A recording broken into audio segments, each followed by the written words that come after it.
The overall goal of the following experiment is to demonstrate a rapid and generalizable strategy to reversibly immobilize small molecules and functionalized nanoparticles on the surface of sensor chips.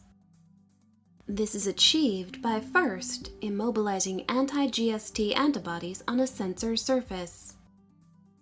As a second step, capture of GST antigen functionalized with trans-cyclooctene or tetrazine groups provides a reactive surface for subsequent cycloaddition reactions with small molecule tetrazine derivatives or nanoparticle trans-cyclooctene conjugates, which are subsequently functionalized with small molecule tetrazine derivatives.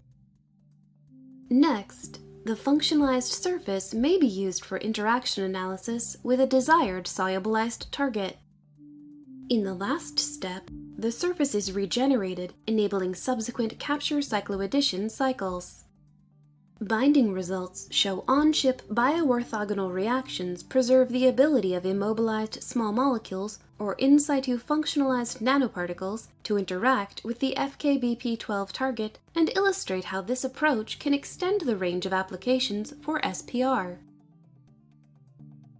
The main advantage of this on-chip capture-cycloaddition technique is that it enables rapid, reversible immobilization of small molecules with control over orientation and immobilization density.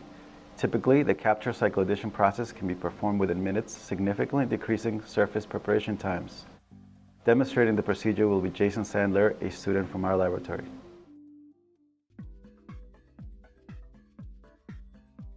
To begin this procedure, add 8 microliters of a 50 millimolar TCO NHS solution in DMSO to 100 microliters of a